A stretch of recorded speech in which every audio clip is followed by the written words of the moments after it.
طلباء و طالبات السلام علیکم ورحمۃ اللہ وبرکاتہ۔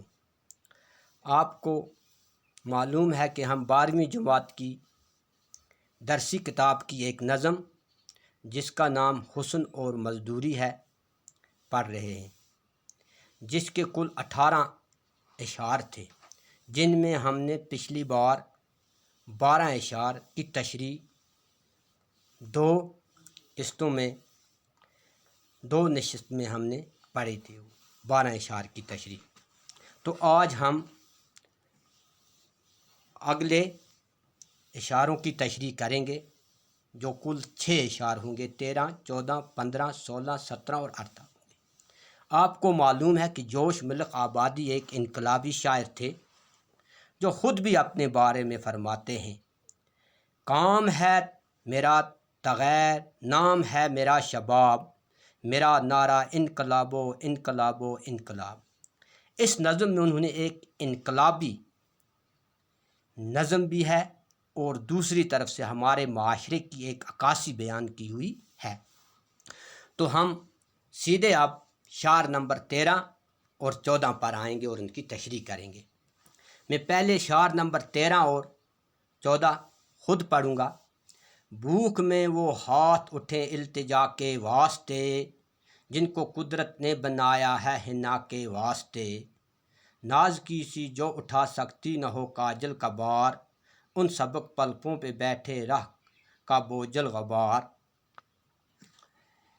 تو اب اس کی تشریح یوں ہے بیٹے، شاعر شباب یعنی جوش ملک آبادی، جن کا اصلی نام آپ کو معلوم ہے شبیر حسن خان تھا، شاعر میں فرماتے ہیں، شعر میں کیا فرماتے کہ اس دوشیزہ لڑکی جس کے ہاتھوں میں مہندی لگنی چاہیے، حنا بولتے ہیں مہندی لگنی چاہیے، وہ ہاتھ مزدوری کر کے اب بوجھ اٹھانے کے ہاتھ دوسروں کے سامنے التجا کرنے کے لیے اٹھے ہیں، یعنی یہی صنف نازک۔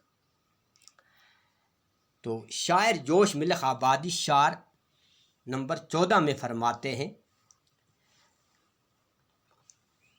جو نازک پلکیں کاجل کا بوجھ برداشت نہیں کر سکتی ہیں، یعنی سرمے کا بوجھ جو عورتیں آنکھوں میں لگاتی ہیں، ان ہلکی سی حسین پلکیں برداشت کا گرد و غبار اور دھول جمی ہوئی ہے ان کی آنکھوں پر، اس حسینہ دوشیزہ لڑکی کی آنکھوں پر، کس کی وجہ سے؟ مزدوری کی وجہ سے۔ تو اب ہم شعر نمبر 15 اور 16 پر جائیں گے۔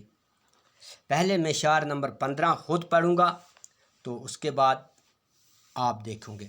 کیوں فلک مجبور ہو آنسو بہانے کے لیے، کیوں فلک مجبور ہو آنسو بہانے کے لیے، آنکھڑیاں ہوں جو دلوں میں ڈوب جانے کے لیے،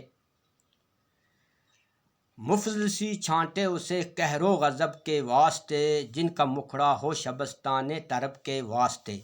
پہلے شعر کے میں آپ کے سامنے مشکل الفاظ بیان کروں گا۔ فلک بولتے ہیں آسمان کو، آنکھڑیاں آنکھیں، قہر و غضب، قہر و غضب ہو گیا جس وقت انسان پر زبردست قسم کا مصیبت آ جاتی ہے، سختی آ جاتی ہے، عذاب آ جاتی ہے، آفت آ جاتی ہے، اس کو کہتے ہیں مکڑا بولتے ہیں، کس کو یہاں پر مکڑا بولتے ہیں چہرے کو۔ شبستان طرب، شبستان طرب کا مطلب ہے راست کی مست کر دینے والی محفل۔